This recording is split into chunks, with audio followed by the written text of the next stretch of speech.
A'udzubillahi samil alim minasyaitonir rajim. Bismillahirrahmanirrahim. Alhamdulillahirabbil alamin wassalatu wassalamu ala asyrafil anbiya'i wal mursalin sayyidina maulana Muhammad wa ala alihi wa ashabihi wa dhurriyyatihi ajma'in. Rabbi shrah li sadri wa yassir li amri wahlul 'uqdatam min lisani yafqahu qawli. Subhanaka la 'ilma lana illa ma 'allamtana innaka antal alimul hakim. وتب علينا إنك أنت التواب الرحيم. Assalamualaikum warahmatullahi wabarakatuh. Kita mulakan Haji Jamal, tuan imam kita, ahli-ahli jawatan kasih surau, tuan-tuan dan puan-puan, anak-anak dikasih sekalian. Alhamdulillah wa syukurillah, kita bersyukur kepada Allah SWT. Kali ini kita sambung pengajian kita insya-Allah daripada minggu lepas. Tajuk kita hari ini ialah masih lagi berbincang tentang sunat-sunat hayat. Ya, sunat-sunat hayat dalam solat. Apa itu sunat hayat? Ini biasa kita buat, cuma kadang-kadang kita tak berapa perasan, ya, apa yang kita buat itu sebenarnya termasuk dalam sunat hayat. Apa sunat hayat? Sunat hayat ialah sunat-sunat yang mana kalau sekiranya kita tinggal, kita tak perlu sujud sahwi. Okey, banyak tempat-tempat dia, banyak sunat-sunat dia, dan kita telah pun bincang beberapa sunat hayat. Antaranya ialah mengangkat kedua-dua tangan semasa kita bertakbiratul ihram, dan juga bertakbir. Ada banyak tempat-tempat yang kita dah sebutkan, di antaranya semasa kita angkat takbiratul ihram, kemudian sebelum kita rukuk, dan lepas masa kita sami Allahu liman hamidah tu, itu pun kita angkat tangan. Itu dipanggil sunat hayat. Okey. Baik, yang keduanya telah pun kita bincangkan ialah meletakkan tangan di atas tangan kiri ketika berdiri. Dah angkat tangan macam ni, kita letak tangan kanan di atas tangan kiri, maka itu juga termasuk sunat hayat. Boleh tak kita letak ke bawah tangan kita? Boleh, tapi tak dapat sunat lah. Tapi boleh, tidak ada masalah. Tidak, bukanlah sampai tak sah, sebab dia cuma sunat sahaja. Kenapa kita perlu buat sunat ni? Kerana dia boleh menyempurnakan solat kita. Disebutkan minggu lepas sebagai aksesori. Maknanya benda tu tak wajib, tapi kalau tak buat, nampak tak berapa comel. Kalau buat tu jadi cantik lagi, indah. Sebab apa? Sebab kita solat ni kita menyembah Allah Subhanahu wa ta'ala. Bila kita sembah Allah Ta'ala ni kena buat yang sebaik mungkin. Macam jugalah kalau contoh kita nak pergi berjumpa dengan orang besar-besar, kita tak pakai selekeh-selekeh. Kita tak main pakai slipper contoh kan. Nak pergi masuk istana tak boleh pakai slipper tu kan. Contoh, maknanya kita bersedia dengan kelengkapan-kelengkapan yang sebaiknya untuk kita menghadap orang yang kita hormatilah. Sekarang ni kita nak menghadap siapa dia? Allah Al-Khaliq. Bukan lagi raja, tapi raja segala raja. Raja yang mencipta segala raja-raja yang ada atas dunia ni. Maka kita kena lebih lagi lah buat dengan cara yang lebih sempurna. Itu sepatutnya begitu. Jadi baik, itu yang kedua. Yang ketiganya adalah melihat tempat sujud. Dia tidak boleh okey je Allahu Akbar tengok ke langit ke kiri kanan, asalkan jangan bergerak, tak sah, tak batal solat kita. Tetapi tak comel lagi, tak cantik. So bila kita Allahu Akbar, letak tangan elok, maka mata kita tertumpu kepada tempat sujud. Apa hikmahnya kita tertumpu tempat sujud? Antaranya untuk supaya kita lebih fokus, dan tidak, maknanya bila kita tengok benda lain, lagi banyak benda kita tengok, lagi banyaklah dia akan mengganggu pemikiran kita. Jadi kalau kita tengok satu tempat, itu je lah. Kalau nak fikir pun fikir benda yang depan kita je lah, tempat sujud tu je. Tapi kalau kita tengok kiri, tengok kanan, ada color ni, ada warna ni, ada macam-macam bentuk kan. Jadi kita duk mikir, comel juga dia punya corak kan. Ini macam ni kan. Jadi dia boleh mengganggu konsentrasi atau mengganggu kekhusyukan kita dalam solat. Baik. Selepas itu, yang keempatnya sunat hayat juga adalah kita membaca doa iftitah yang telah pun kita sebutkan minggu lepas. Dan hari ini kita masuk yang kelima. Sunat hayat yang kelima ialah membaca isti'azah selepas doa iftitah. Apa dia isti'azah ni? Baca a'udzubillahi minasyaitanirrajim. Itu sunat. Tak baca boleh? Tak baca tak apa. Tapi nak bagi cantik, baca dulu a'udzubillahi minasyaitanirrajim. Supaya apa? Supaya solat kita ni tidaklah diganggu oleh syaitan. Sebab syaitan ni sentiasa berada di mana-mana saja. Kan? Dia akan cuba untuk menyesatkan kita dengan berbagai-bagai cara. Kan? Dia akan mula daripada solat awal lagi. Kan? Bagi orang nak solat, orang yang antara solat tak solat, dia kacau kat situ dulu. Kan? Dia akan cuba kacau dekat situ. Kamu tak apalah, semalam dah solat, hari ni tak payahlah, hari ni cuti kan. Contoh, dia akan datang macam tu. Itu bagi orang yang solatnya kadang-kadang solat, kadang-kadang tak. Dia akan cuba goda supaya manusia tak solat. Orang Islam tu tak solat.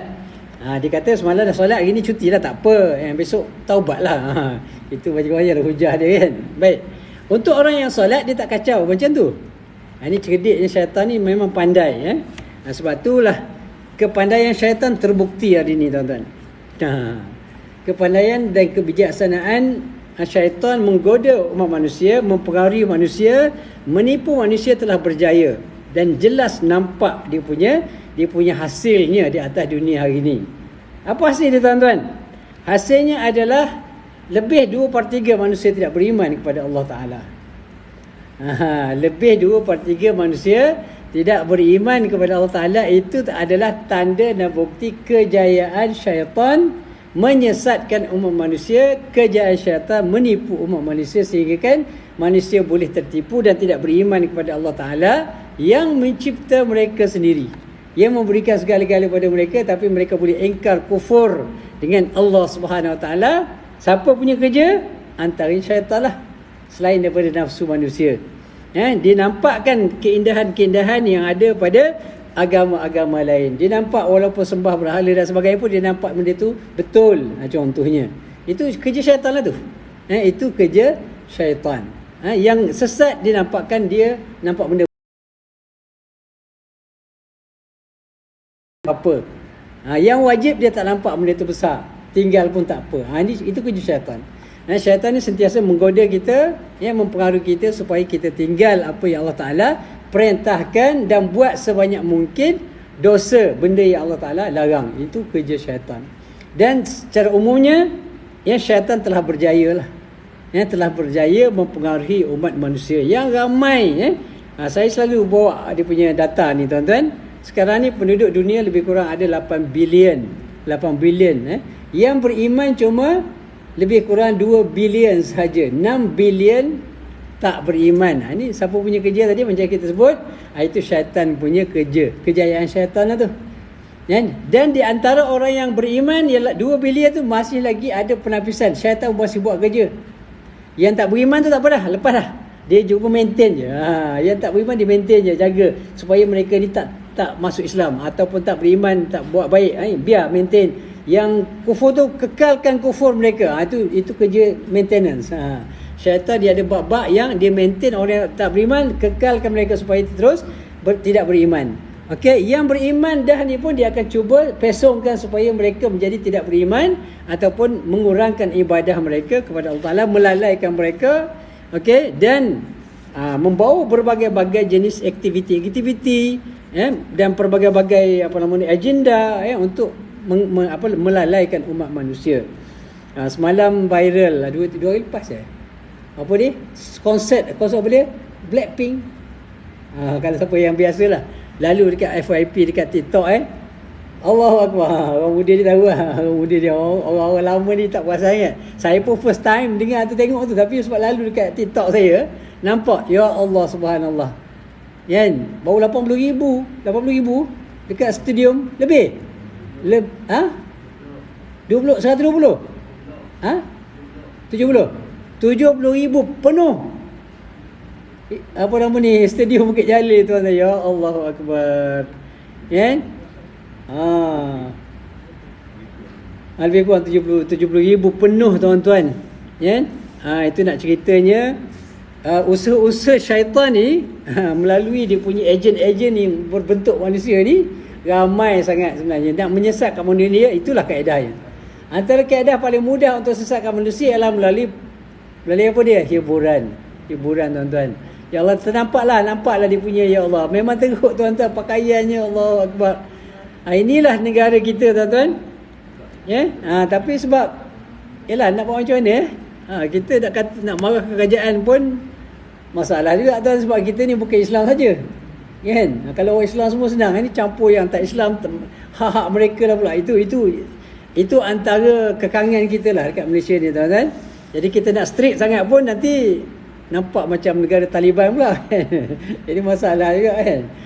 Jadi tapi benda-benda bantu kalau kita boleh daripada peringkat keluarga kita, contohnya anak-anak kita kan, mana kita didik mereka, dia tak pergilah ke tempat tu. Kalau setiap keluarga tu berjaya mengawal anak-anak dia tak pergilah tempat-tempat macam tu. Tapi kalau tidak dikawal anak-anak kita, subhanallah, tak ada kebaikannya tuan-tuan, tak ada kebaikannya kan, teruk kan. Itu kerja-kerja syaitan lah tu semua tu kan. Yang pergi tu semua tu adalah dipengaruhi oleh syaitan. Okey. Malaikat tak suruh pergi tempat-tempat macam tu tuan-tuan. Jadi inilah dia antara perkara yang kita sedang hadapi hari ini. Di mana-mana kita pergi pun cabaran terhadap iman kita memang sangat dahsyat. Sangat dahsyat. Di mana kita pergi ada je sebab-sebab untuk kita dilalaikan oleh syaitan-syaitan ini. Ada syaitan yang berbentuk syaitan lah, yang kita tak nampak. Ada syaitan yang berbentuk manusia tuan-tuan. Ini kadang-kadang lagi payah. Yang tak nampak tu kadang-kadang lagi mudah untuk kita hadapi. Yang nampak ni anak beranak kita, mak ayah kita, adik-beradik kita kan. Jadi itu kadang-kadang masalah. Okey. Jadi kalau kita dapat didik anak-anak kita, insya-Allah benda ni dapat kita kurangkanlah penglibatan tentang dengan perkara yang diharamkan oleh Allah Subhanahu taala. Baik, berbalik kepada sunat ayat tuan-tuan. Okey. Jadi kita baca apa dia? A'udzubillahi minasyaitonirrajim. Kenapa kita minta perlindungan daripada Allah? Kerana syaitan itu adalah makhluk Allah.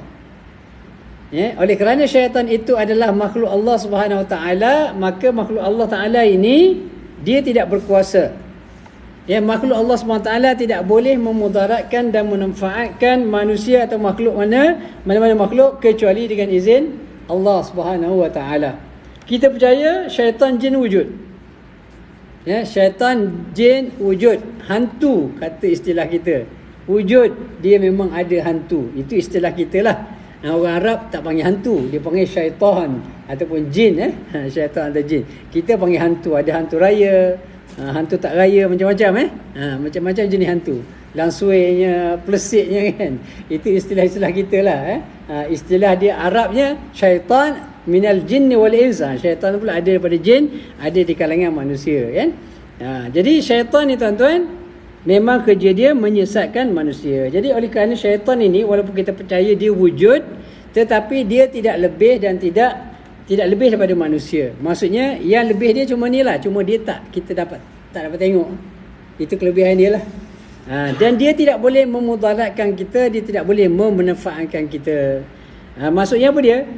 Kita kadang-kadang terlalu masa kita budak-budak, masa kita kanak-kanak, selalu ditakutkan oleh mak ayah kita kan. Jangan keluar petang-petang ada hantu kan. Contohnya kan. Jadi kita pun takutlah nak keluar Jadi mungkin ada betul hantu masa tu kan, tapi tidaklah sampai hantu ni sebenarnya boleh memberi mudarat pada kita. Okey. Jadi sebab itulah kalaulah contohnya syaitan ni boleh memberi mudarat pada kita, tak buat kerja apa kita tuan-tuan kan. Kita nak pergi solat ditarik je kan. Contohnya kalau dia boleh buat lah kan. Tapi dia tak boleh. Yang dia pegang je kain kita kan. Nak start motor dia angkat motor kan. Kita pula pura-pura tak jalan. Contohnya lah. Tak boleh. Syaitan tak boleh buat macam tu. Syaitan juga tidak boleh memudaratkan kita. Tak boleh nak pukul kita, nak tampar kita. Tak boleh tuan-tuan. Dia boleh, cuma syaitan ini dia mengganggu. Mengikut pemikiran kita. Dia ganggu, dia hasut kita. Dia bagi idea tu boleh.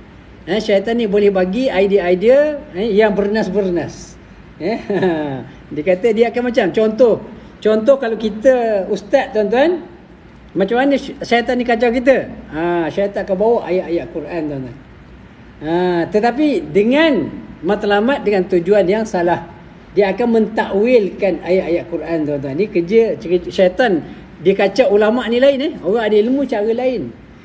Benda yang haram, dia akan bawa dalil-dalil dan mentafsirkannya mengikut cara yang salah, mengikut nafsu. Itu masalah dia. Sebab itulah ada di kalangan ulama yang menyalahgunakan ayat-ayat Al-Quran dan hadis-hadis untuk kepentingan tertentu. Ini masalah dia. Sebab ini kerja syaitan lah. Syaitan pandai, tuan-tuan. Syaitan pandai. Okey, orang yang tidak ada ilmu, cara dia berlainan dengan cara dia merosakkan orang yang ada ilmu. Dia memang cerdik, memang pandai, tuan-tuan. Syaitan ni memang pandai. Jadi, adakah syaitan boleh memudarat kita? Tak boleh. Itu yang masuk hantu tu macam mana? Yang kena hasut tu macam mana? Itu dia menghasut dari sudut mungkin dia punya minda, mungkin dari sudut emosinya, dia mungkin boleh mengganggu di situ. Jadi, benda ni berlaku, memang berlaku. Tetapi kalau sekiranya ditakdirkan Allah Ta'ala mengizinkan syaitan itu memudaratkan manusia, maka bolehlah. Kalau Allah Ta'ala izin, boleh. Tapi dia sebagai makhluk, dia tak boleh buat apa-apa kecuali dengan izin Allah Subhanahu Wa Ta'ala. Sama kita dengan manusia pun sama. Okey, boleh tak manusia memberi manfaat atau mudarat pada kita? Tak boleh, kecuali yang Allah Ta'ala tentukan. Contoh, ada orang nak pergi belasah kita. Contoh je lah, kan. Orang benci sangat bawah kita, nak belasah kita. Boleh tak belasah? Boleh kalau Allah Ta'ala izin. Kalau Allah Ta'ala tak izin, tak mungkin akan berlaku. Walaupun depan mata, boleh dah nampak dah. Dah sampai dah tangan nak pukul, tiba-tiba nampak muka kita, dia je lemah. Contoh je lah. Contoh. Mungkin begitu. Ataupun masa dia datang, kereta langgar dia, contohnya. Contohlah. Boleh berlaku. Tapi semuanya berlaku adalah kehendak Allah. Jadi sama juga dengan syaitan. Syaitan juga tidak boleh memberikan mudarat dan juga manfaat kepada manusia kecuali dengan izin Allah Subhanahu Wa Taala. Jadi bila kita solat, tuan-tuan, antara perkara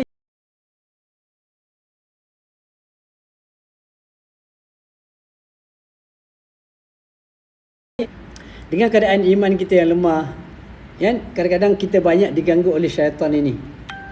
Jadi kita boleh berjaya melawan syaitan ini dengan hanya bantuan daripada Allah Subhanahu Wa Taala. Sebab itulah disunatkan bila kita nak baca, bila kita nak mula solat, kita membaca a'udzubillahi minasyaitanirrajim, aku berlindung dengan Allah daripada syaitan yang direjam. Kita minta tolong dengan Allah Taala dulu.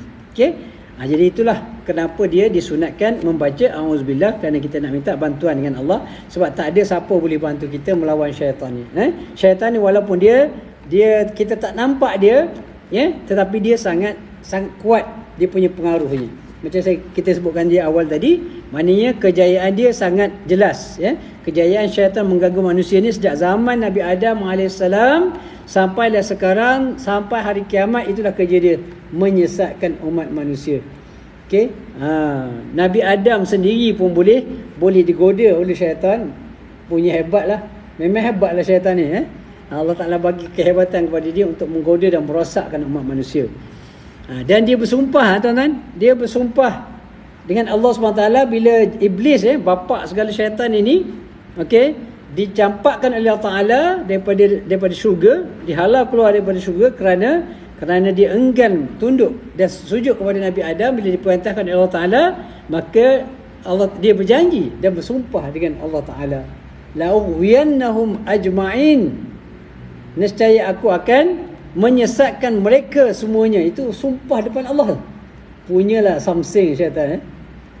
Punya samsing. Dia jahat-jahat, tapi samsingnya Allah luar biasa. Depan Allah Ta'ala ni, depan Allah Ta'ala di syurga, dia bersumpah depan Allah, ya Allah, aku akan sesat seluruh anak Adam ni, illa ibadaka minhumul mukhlasin, kecuali hamba-hambamu yang diberikan keikhlasan kepada mereka.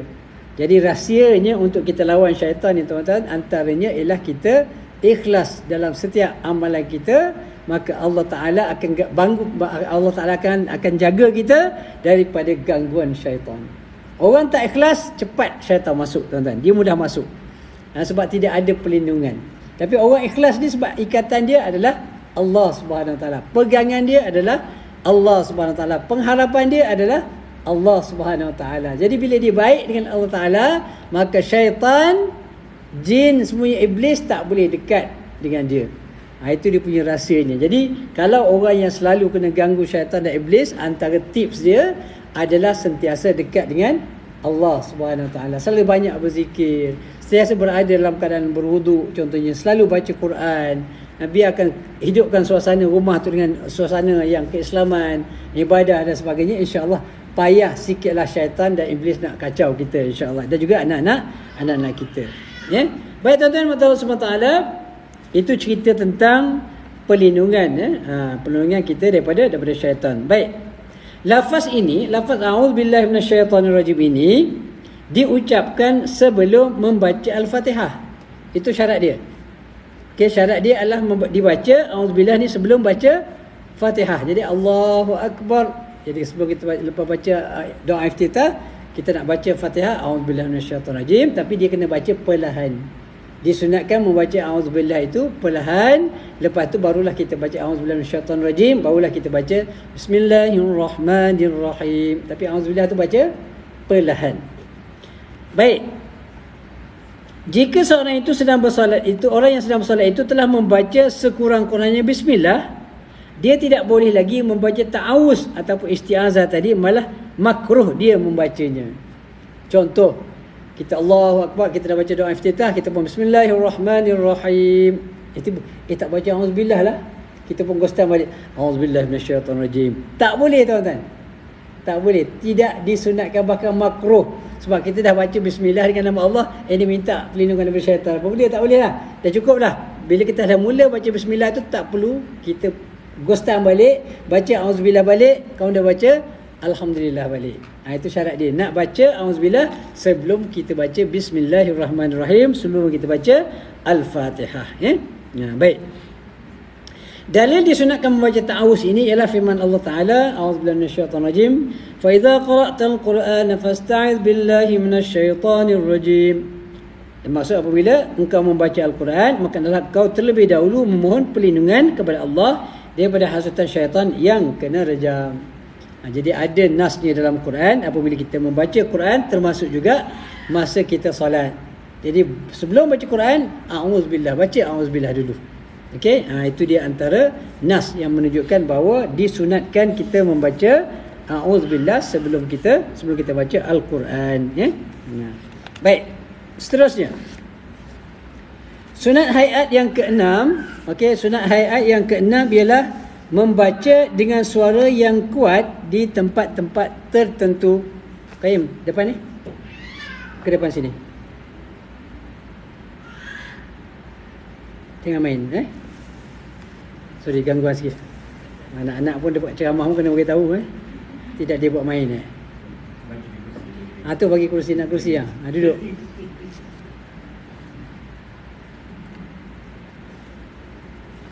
Okay, kita ceramah dia, ceramah kat sana pula. Okay, minta maaf ada gangguan sikit. Tapi tak bawa anak-anak ni, tak boleh juga kan. Kat surau kena bawa, itu latihan. Tapi nak tegur kemudian tak sempat, dengan depan je lah. Tak apa datang, insyaAllah. Okay. Baik. Sunat hayat yang keenam ialah membaca dengan suara yang kuat di tempat-tempat yang tertentu. Ini hukumnya sunat. Ada tempat yang disunatkan baca kuat, ada tempat yang disunatkan membaca perlahan. Okey, bila kita kata sunat, sebenarnya dia tidak wajib. Maksudnya gini tuan-tuan. Kalau contohnya kita solat Zuhur, nak baca kuat, boleh tak? Boleh. Sah solatnya. Dia tidak haram dan tidak membatalkan solat. Tetapi disunatkan untuk membaca perlahan. Sebab dalam sejarah Nabi SAW, di peringkat awal solat ini diwajibkan, Nabi solat baca kuat semua. Termasuk solat Zuhur, Asar pun kuat semua. Okey, semua baca dengan kuat. Tu seorang lagi ceramah tu. Itu penceramah cilik tu. Nak ceramah juga tu. Okey. Itu latihan lah tu, latihan bawa ke surau supaya dia berlatih ceramah nanti insya-Allah. Ganti Yabi dia. Baik. Jadi tuan-tuan untuk Allah SWT, tidak ada masalah. Tolong tutup sikit mulut tu. Kuat sangat. Okey. Baik. Jadi tidak ada, kalau zaman Nabi sallallahu alaihi wasallam di peringkat awal, di peringkat awal permulaan kewajipan solat ini, Nabi membaca dalam solat semuanya kuat. Termasuk solat Zuhur dan solat Asar. Kemudian diarahkan oleh Allah Subhanahu taala untuk apa dia? Untuk membaca perlahan bagi solat Zuhur dan Asar. Ada hikmah dia. Apa hikmah dia tuan-tuan? Kerana pada masa itu, pada peringkat awal, Islam datang, orang-orang kafir Quraisy ni, dia akan bila dengar orang solat dia akan kacau. Kacau dan ganggu. Khususnya waktu siang lah. Waktu Zuhur dan Asar tu dia tengah aktif. Jadi bila dengar Allah, bila rasa kuat je dia akan kacau. Kacau, dia akan macam-macam lah, dia seksanya kan. Jadi disebabkan sebab itu, maka Allah Ta'ala perintahkan Nabi supaya solat Zuhur Asar ni perlahan. Asalnya kuat. Asalnya baca kuat dulu ke semua solat. Dan bagi solat maghrib pula, solat maghrib ni mereka dah mula makan. Biasa orang Arab ni, orang Quraisy ni disebut dalam sejarahnya, masa waktu kita solat tu dia tengah makan. Dia makan masa tu. Jadi dia sibuk tengah makan. Jadi kalau baca kuat pun tak apa. Gitu. Kemudian bila malam tu dah mula siap-siap nak tidur lah. Siap-siap dah makan semua nak tidur. Jadi dia tak kacau. Malam dia tak aktif. Orang kafir Quraisy ni tak kacau orang semasa waktu malam. Lepas maghrib isyak tu dia tak kacau dah. Sama juga dengan maghrib dan isyak, subuh pun sama, subuh dia tidur lagi lah. Jadi dia tak kacau, jadi boleh baca kuat. Itu di antara hikmahnya. Jadi sebab itulah baca kuat ni bukan menjadi satu syarat ataupun rukun, dan dia tidak menjadikan solat itu tidak sah. Tapi setakat ini belum jumpa lagi lah. Belum ada pergi Masjid Haram ke tiba-tiba imam baca surat Zuhur baca kuat, tak ada. Semuanya pergi mana-mana pun, saya masa belajar dekat Mesir, pergi kat UK pun semuanya ikut, walaupun dia sunat, tapi boleh dikatakan semua umat Islam mematuhi sunnah Nabi SAW, iaitu Zuhur Asar memang solat Zuhur Asar memang bacanya perlahan. Seluruh dunia baca perlahan. Tak pernah lagi jumpa mana-mana tempat yang baca kuat Zuhur Asar, walaupun dia hanya sunat. Jadi secara umumnya umat Islam seluruh dunia amat prihatin untuk melakukan solat ini dengan cara yang lebih baik dan sempurna, iaitu mengikut sunnah Nabi sallallahu alaihi wasallam. Baik. Jadi tempat-tempat yang kita memang disunatkan baca kuat antaranya Fatihah. Ni kita tahu dah ni semua ni. Kita baca Fatihah, termasuklah Al-Basmalah. Al-Basmalah tu Bismillahirrahmanirrahim. Tetapi tidak disunatkan baca ta'awuz dengan kuat. Baca auzubillah macam kita sebutkan tadi, tidak perlu baca kuat. Baik. Selain daripada Fatihah yang juga kita dah tahu, surah-surah Al-Quran lepas Fatihah tu kita baca surah kan. Tak kisahlah baca surah apa benda pun, Qul huwallah ke, tak apalah. Yang penting disunatkan juga baca surah selepas kita baca Fatihah, dan sunat juga baca secara kuat. Okey. Kalau baca perlahan boleh, tapi tak dapat sunat lah. Jadi kalau kita nak memaksimumkan pahala solat kita, maka kita ikut semua sunat yang dibuat oleh Nabi sallallahu alaihi wasallam. Jadi lebih sempurnalah. Walaupun sebelum ni kita baca, kita malu-malu lah nak baca kuat-kuat kan. Takut contoh kita rasa bacaan kita tak berapa sempurna. Tapi tak apa. Solat kat rumah contohnya, kita solat semua. Bacalah kuat sikit. Kuat sikit tu bukanlah sampai pakai speaker kan, suruh orang dengar, tak. Kita kuat sikit, artinya orang sebelah kita boleh dengar. Itu kuat dah tu. Kalau perlahan kita je dengar. Itu mana dia punya perbezaan. Dia ada dua. Ada perlahan kita saja dengar, kemudian kuat sikit sederhana orang sebelah kita dengar, kemudian kuat. Kuat tu macam ramai orang dengar lah. Macam imam dia kena baca kuat lah. Dia tak boleh kata sederhana, mungkin orang saf utama je dengar. Jadi kena baca dengan kuat. Dia ada 3 kategori jenis-jenis bacaan. Baik. Kemudian mengamimkan solat bacaan Fatihah itu pun disunatkan baca dengan kuat. Kemudian membaca kunut itu pun kuat juga. Baca dengan kuat. Baik. Di tempat-tempat mana? Itu tadi surah-surah. Tempat-tempat surah itu jenis bacaan. Bacaan-bacaan tertentu masa bila kita kena kuatkan. Ini tempat pula. Dekat mana kita nak membaca dengan kuat yang disunatkan. Baik, yang pertama ini pun kita tahu dah ni. Ini kebanyakannya adalah ulangan, tetapi ini adalah untuk kita, untuk kebaikan kita, supaya kita lebih ingatlah. Okey.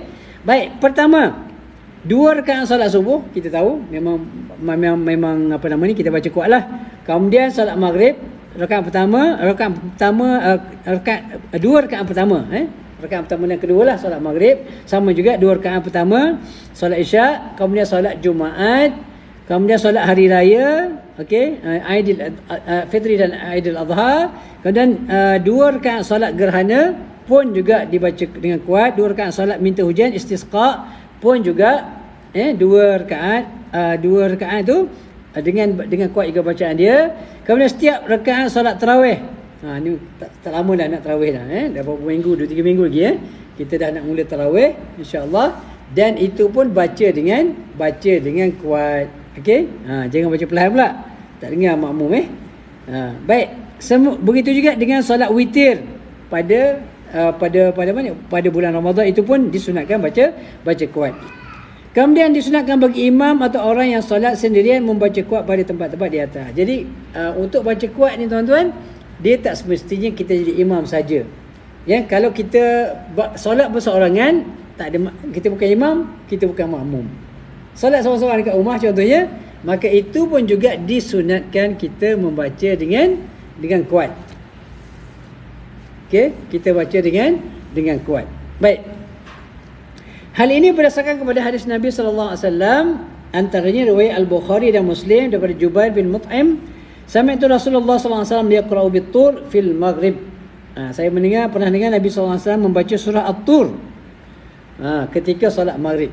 Mana Nabi bila sahabat kata mereka mendengar, artinya Nabi baca kuatlah.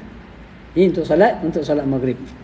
Kemudian dalam hadis yang lain Nabi disebutkan bahawa Nabi sallallahu alaihi wasallam, riwayat Bukhari dan Muslim daripada Al-Barra, beliau berkata, aku mendengar Nabi sallallahu alaihi wasallam membaca dalam waktu isyak surah At-Tin dan Wat-Tin wa Zaitun, surah At-Tin lah. Okey. Nah, fama sami'tu ahadan ahsana sautan aw qira'atan minhu, dan dia kata saya tidak pernah mendengar siapa yang mempunyai suara dan bacaan yang lebih baik daripada Nabi sallallahu alaihi wasallam. Ya, jadi Nabi sallallahu alaihi wasallam ni suara baginda memang sangat merdu, sangat sedap didengar. Baik. Kemudian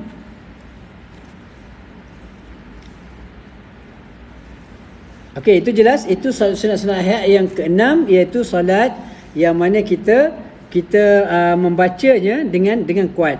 Membaca dengan kuat tempat-tempat yang telah kita pun sebutkan tadi. Kemudian tadi yang sunat kita baca kuat, yang ni pula kita sunat baca perlahan. Sebab disebut sunat, artinya tidak wajib. Maknanya kalau kita baca kuat pun tidak menjadi satu kesalahan. Tapi disunatkan baca perlahan. Tadi sunat baca kuat, yang ini sunat pula baca perlahan. Sunat baca perlahan di tempat-tempat yang tertentu. Okey. Baik. Riwayat yang menunjukkan sunatnya membaca perlahan pada tempat-tempat yang tertentu berdasarkan pada hadis Nabi sallallahu alaihi wasallam, yang menyebutkan di sini bahawa akan Rasulullah sallallahu alaihi wasallam yaqra'u fi adh-dhuhri wal 'ashr, qala na'am. Akan Rasulullah sallallahu alaihi wasallam yaqra'u fi adh-dhuhri wal 'ashr, qala na'am. Qulna min aina 'alimt? Qala bittirabi lihyatihi. Jadi yang ni ada seorang sahabat ditanya, adakah Nabi sallallahu alaihi wasallam membaca ayat selepas Fatihah dalam waktu zuhur dan waktu asar? Maka kata sahabat ini, ya, Nabi membaca. Tapi macam mana kamu tahu? Kamu tak dengar, sebab Nabi baca perlahan. Sahabat menyebutkan bahawa dengan cara melihat gerakan pada janggut baginda sallallahu alaihi wasallam. Macam mana nampak, Allah alam lah. Macam mana mungkin dia tengok masa tu dia nampak lah. Sebab Nabi tak baca dengan kuat, jadi nampak janggut. Dia kan kita baca Bismillahirrahmanirrahim, kalau orang ada janggut dia nampak lah bergerak-gerak janggut tu. Jadi artinya Nabi membaca lah. Cuma tidak diketahui apakah surah yang dibaca oleh Nabi sallallahu alaihi wasallam. Artinya Nabi membaca surah, dan juga ada semua bacaan-bacaan lah dengan secara perlahan dalam solat zuhur dan juga solat asar. Baik. Kemudian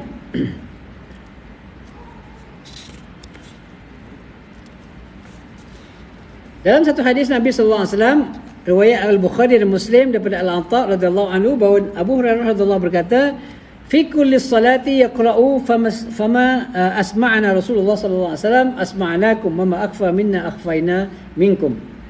Okey, maksudnya dalam setiap salat Rasulullah SAW membaca Al-Quran, maka apa yang baginda perdengarkan bacaannya kepada kami, kami perdengarkan kuat kepada kamu. Apa yang diperlahankan kepada kami perlahankan kepada kamu. Ini maksudnya para sahabat Abu Hurairah radhiyallahu anhu bila ditanya oleh sahabat-sahabat yang lain yang tidak bersama dengan Nabi, okey, sebab salat ni contoh apa namanya, atau sunnah, dia panggil sunnah fi'liyah. Sunnah yang mana Nabi buat tapi ramai sahabat tak tengok Nabi solat.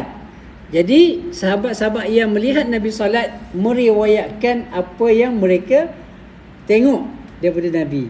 Jadi inilah yang diriwayatkan oleh Abu Hurairah. Jadi bila mereka mendengar, bila mereka solat bersama Nabi sallallahu alaihi wasallam, okey, apa yang Nabi baca kuat, mereka sampaikan kepada sahabat. Oh, solat ini Nabi baca kuat, maka kamu pun kena baca kuat. Contohnya, oh solat ni Nabi baca perlahan, solat Zuhur Asar Nabi baca perlahan, maka dia pun bagi tahu, Abu Hurairah memberitahu pada sahabat-sahabat yang lain yang tak bersama dengan Nabi supaya buat benda yang sama. Itu nama sunnah fi'liyah. Sunnah fi'liyah ni sunnah yang dibuat oleh Nabi sallallahu alaihi wasallam, dan Nabi tak cakap bila kamu solat, contohnya bila kamu solat kamu kena baca perlahan, Nabi tak cakap, tapi Nabi buat, didengar, dilihat oleh sahabat menyampaikan, maka itu juga dipanggil sunnah. Tapi sunnah fi'liyah ataupun sunnah yang berbentuk perbuatan. Baik. Okey, permasalahan ketika bacaan ketika qada. Baik, ada perbezaan sikit sahabat-sahabat tuan-tuan dalam mengqada solat. Dia ada solat fardu dan ada qada sunat. Solat sunat pun boleh qada tuan-tuan. Kalau contohnya kita biasa solat tahajud, tiba-tiba satu malam tu kita tak terjaga, boleh qada solat tahajud bila-bila masa, walaupun di waktu siang boleh qada, tidak ada masalah. Ataupun solat witir, kita lupa solat witir, boleh kita qada. Jadi solat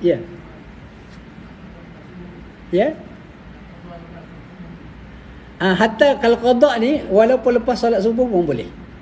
Solat qada ni dia special sikit. Dia tidak ada waktu-waktu yang tertentu. Qada boleh buat bila-bila masa. Walaupun pada ikutkan lepas subuh tu waktu haram. Kalau solat mutlak tak boleh. Saja-saja solat lepas waktu subuh tak boleh sehinggalah terbit matahari. Tapi kalau solat qada boleh. Termasuklah solat, contoh kita datang lewat tak sempat solat qabliyah subuh kan. Lepas solat subuh kita boleh qada, insya-Allah. Boleh insya-Allah. Baik. Jadi dia punya kuat dan perlahan itu berbeza, di antara solat yang wajib dengan solat yang sunat. Keadaan dia berbeza. Contoh, kalau kita qada solat fardu, dia ikut waktu solat itu kita qada. Kalau solat fardu, dia ikut bila solat itu dilakukan. Contoh, kalau kita qada solat Isyak dalam waktu Isyak ataupun dalam waktu malam lah, jadi boleh baca kuat lah, tak ada masalah. Okey. Tetapi kalau kita solat Asar tapi waktu malam, dia tetap perlahan juga. Dia ikut bila waktu dia kata mengikut waktu solat. Waktu solat. Dia ikut waktu solat. Kalau waktu malam semua qada boleh baca kuat. Dia tu. Okey. Contoh jika seorang tertinggal solat Zuhur dan mengqadanya pada waktu malam, disunatkan dia membaca dengan kuat. Solat Zuhur ni. Solat Zuhur sepatutnya perlahan kan? Kalau dia qada siang memang kena perlahan. Tapi kalau dia qada malam, sebab malam ni baca kuat. Jadi dia ikut waktu di mana kita qada waktu tu. Walaupun solat itu asalnya asalnya dia solat perlahan, baca perlahan, tapi kalau kita buat waktu malam yang mana waktu solat-solat itu dibuat dengan cara kuat, maka kita disunatkan baca kuat juga. Okey, itu kaedah dia. Itu kaedah dia. Baik. Jika seorang tertinggal solat subuh dan mengqadanya pada waktu zuhur, subuh ni baca kuat sepatutnya kan. Tapi oleh kerana dia solat itu pada waktu zuhur, maka dia kena perlahankan bacaan. Sebab kalau ikutkan kuatlah, kan? Sebab solat subuh kan kuat. Tapi oleh kerana waktu tu waktu zuhur, dia kena baca perlahan. Begitu keadaan dia. Kena masuk isyak. Dah masuk isyak. Jadi tuan-tuan tak apa, kita berhenti dulu sini. Okey. Banyak ada lagi beberapa perkara, tak apa. Kita menghormati waktu solat. Insya-Allah. Baik tuan-tuan, waktu isyak dah masuk, jadi kita berhenti di sini. Okey, dan insya-Allah ada masa lagi kan minggu depan, ada 2 minggu lebih kurang Ada lagi, boleh lagi sambung insya-Allah. Sebelum Ramadan, insya-Allah kita akan sambung lagi pada minggu hadapan insya-Allah. Jadi yang baik daripada Allah SWT, yang lemah yang kurang minta maaf yang banyak, itu kelemahan saya sendiri, minta maaf yang banyak. Aku qouli hadza wa astaghfirullah li wa lakum. Assalamualaikum warahmatullahi wabarakatuh.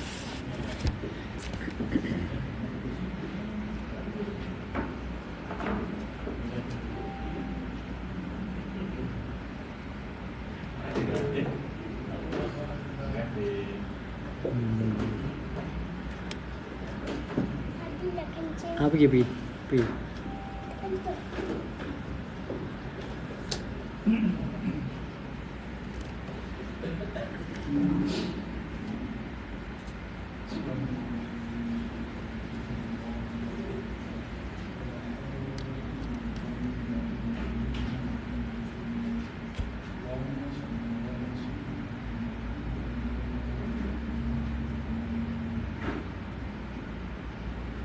الله أكبر الله